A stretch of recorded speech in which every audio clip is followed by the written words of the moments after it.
Hello friends, welcome to my YouTube channel. Exercise 2.6 से question number 1 करेंगे। Find. यहाँ पे जो क्वेश्चंस आपको दे रखे हैं ये डेसिमल नंबर की मल्टीप्लिकेशन के क्वेश्चंस हैं। अब किसी डेसिमल नंबर की मल्टीप्लिकेशन होल नंबर से भी हो सकती है और किसी डेसिमल नंबर की मल्टीप्लिकेशन डेसिमल के नंबर से भी हो सकती है। आपको सिर्फ इतनी सी बात याद रखनी है कि जब भी डेसिमल नंबर्स का मल्टीप्लिकेशन होता है तो वो उसमें कोई नई चीज़ नहीं होती है। जैसे हम ऑर्डिनरी मल्टीप्लिकेशन करते हैं नंबर्स का वैसा ही करते हैं, बस उसमें डेसिमल होने की वजह से आंसर में भी डेसिमल आ जाता है। जैसे यहाँ देखिए आप 0.2 इंटू 6, तो पहला काम तो ये है कि आप डेसिमल को भूल जाओ। ये समझो कि इसके अंदर डेसिमल है ही नहीं। तो क्या दिख रहा है आपको, यहाँ डेसिमल गायब कर दो तो आपको दिख रहा है 2 और यहाँ पे ये 6 है। तो 2 की 6 से मल्टीप्लाई की जा रही है, तो 2 को 6 से मल्टीप्लाई करके आ जाएगा 12। तो इसका जो आंसर होगा उसमें ये 1 और 2 तो होंगे ही होंगे।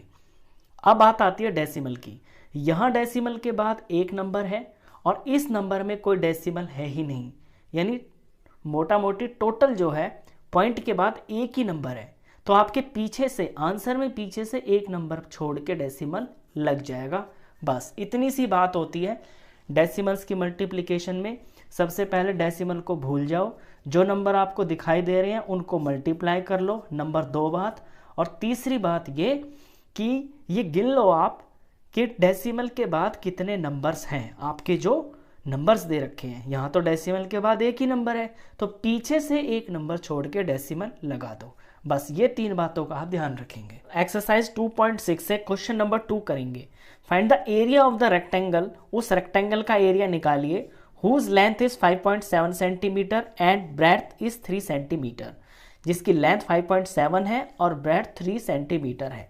तो ये बनाया मैंने रेक्टेंगल। रेक्टेंगल की 2 लेंथ होती है आमने सामने, 5.7 सेंटीमीटर। लंबी वाली जो साइड होती है इसे लेंथ बोलते हैं और जो छोटी वाली होती है इसको बोलते हैं ब्रेड्थ। तो रेक्टेंगल की लेंथ और ब्रेड्थ दे रखी है, इसका निकालना है एरिया। तो एरिया ऑफ रेक्टेंगल का फॉर्मूला लिखते हैं पहले। तो एरिया ऑफ रेक्टेंगल ये होता है लेंथ इंटू ब्रेड्थ। अब लेंथ की ब्रेड्थ से मल्टीप्लाई कर देंगे तो हमें एरिया पता चल जाएगा। इतना सिंपल सा ये क्वेश्चन है। लेंथ की जगह 5.7 सेंटीमीटर लिखेंगे और ब्रेड्थ की जगह 3 सेंटीमीटर लिखेंगे। मल्टीप्लाई कर देते हैं। डेसिमल की मल्टीप्लाई मैंने आपको फर्स्ट क्वेश्चन में बताया कि सबसे पहले आप डेसिमल इग्नोर कर दें। यहाँ पे 5.7 है ना, भूल जाइए कि यहाँ पे डेसिमल है, सिर्फ आपको 57 देखना है और मल्टीप्लाई 3 से करनी है। अब इसकी मल्टीप्लाई करते हैं। 3 7 21, 15 16 17, तो ये 171 आ गया है। और सीएम का स्क्वायर हो जाएगा। अब देखते हैं डेसिमल कहाँ लगेगा। डेसिमल के बाद यहाँ पे एक नंबर है, डेसिमल के राइट में एक नंबर है, तो आंसर में भी डेसिमल के राइट में एक नंबर होना चाहिए। तो पीछे से एक नंबर छोड़ के डेसिमल लगा दूंगा। तो डेसिमल्स की जो मल्टीप्लिकेशन होती है वो इतनी सिंपल होती है। सबसे पहले आप भूल जाइए डेसिमल को, जो नंबर आपको दिख रहा है उनको मल्टीप्लाई कीजिए, फिर डेसिमल के बाद नंबर गिन लीजिए, उतने नंबर आंसर में पीछे से छोड़ के डेसिमल लगा दीजिए। क्वेश्चन खत्म। क्वेश्चन नंबर 3 करेंगे। फाइंड। यहाँ पे सारे के सारे जो क्वेश्चंस है ये मल्टीप्लिकेशन के क्वेश्चंस हैं और इन क्वेश्चंस के अंदर आपको एक डेसिमल नंबर की मल्टीप्लाई करनी है, या तो 10 से करनी है, या कहीं पे 100 से करनी है, या कहीं पे 1000 से करनी है। अब इस तरह के क्वेश्चंस के अंदर आपको मल्टीप्लिकेशन करने में टाइम वेस्ट करने की बिल्कुल भी ज़रूरत नहीं होती है, क्योंकि जब हम किसी नंबर को 10 से मल्टीप्लाई करते हैं, लेट्स सपोज ये पहला ही नंबर है 1.3 इंटू 10। अब 1.3 को जब हम 10 गुना करेंगे, 10 टाइम्स करेंगे, तो ये जो डेसिमल है ना ये एक प्लेस आगे चला जाएगा। यानी अभी 1.3 है, इसका 10 गुना करेंगे तो डेसिमल एक प्लेस राइट यानी आगे चला जाएगा। अभी 1.3 है तो एक प्लेस जाने के बाद अब ये वैल्यू 13 बन गई है, यानी मल्टीप्लाई 10 करेंगे तो ये 10 गुना हो जाएगा। अगर इसी को मल्टीप्लाई 100 किया जाए तो ये डेसिमल फिर 2 स्टेप आगे चला जाएगा। 100 में 2 0 है ना, तो 2 स्टेप आगे चला जाएगा।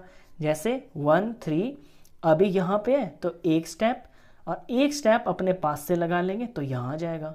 तो 1.3 का 100 गुना कर देंगे तो 130 हो जाएगा। बस इतनी सिंपल सी बात होती है। तो जब भी मल्टीप्लाई 10 से करना हो, 100 से करना हो, या 1000 से करना हो, या किसी और से करना हो जिसमें 1 हो और आगे जीरोज हो, तो जितने जीरो होते हैं आपका डेसिमल उतना प्लेस राइट में मूव हो जाता है। राइट में मूव होने का मतलब ही ये है कि नंबर की वैल्यू बढ़ जाती है, वो इंक्रीज हो जाती है। जैसे यहाँ 1.3 से 13 हो गया, 1.3 से 130 हो गया। मल्टीप्लाई करने से किसी नंबर की वैल्यू बढ़ती ही है ना, इसलिए। तो डायरेक्ट हम इनका आंसर लिखेंगे। ये 1.3 इंटू 10 है, तो 1 और 3 ये तो नंबर आएगा ही आएगा। अब पॉइंट के बाद यहाँ पे 10 है ना, तो पॉइंट एक स्टेप मूव होके यहाँ आ जाएगा, यानी ये 13 पॉइंट बन गया। अब लास्ट में पॉइंट लगाए ना लगाए बात एक ही है, ये 13 ही बोला जाएगा। ये इसका आंसर हो गया। 2.6 से क्वेश्चन नंबर 4 करेंगे। A two wheeler covers a distance of 55.3 kilometre in 1 litre of petrol. 1 litre petrol के अंदर एक टू व्हीलर 55.3 किलोमीटर चलता है। How much distance will it cover in 10 litres of petrol. तो ये 10 लीटर पेट्रोल के अंदर कितना डिस्टेंस कवर कर लेगा, ये आपसे क्वेश्चन पूछा है। चलिए यहाँ तो डेसिमल में दे रखा है किलोमीटर, मैं इसको सिंपल समझाता हूँ आपको।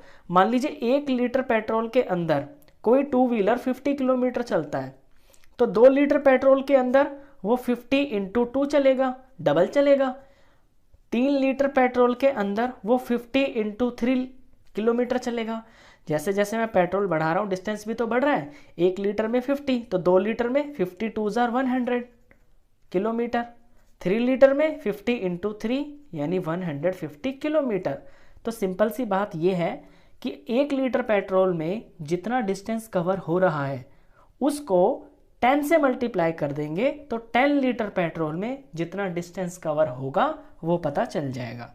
अब हमें यहाँ दे रखा है कि 1 लीटर पेट्रोल के अंदर distance covered in 1 litre petrol 55.3 kilometre है, और distance covered in 10 litre petrol हो जाएगा 55.3 इंटू 10।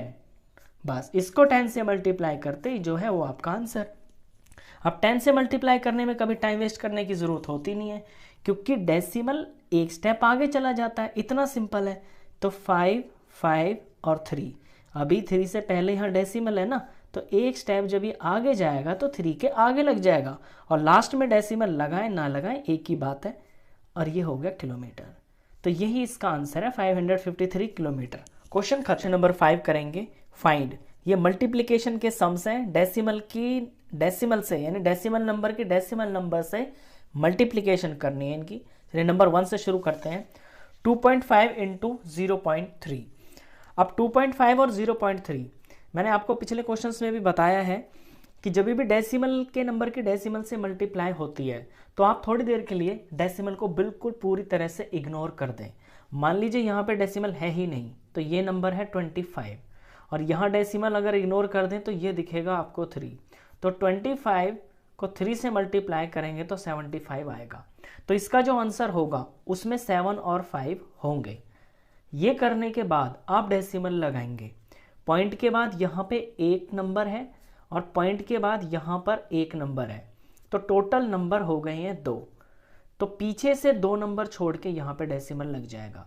ये रूल होता है डेसिमल नंबर्स की मल्टीप्लिकेशन का, कि पहले सिर्फ और ऑर्डिनरी नंबर्स को मान के मल्टीप्लाई कर दो और फिर डेसिमल गिन लो। पॉइंट के बाद राइट में कितने हैं, जो टोटल है पीछे से उतने छोड़ के आंसर में डेसिमल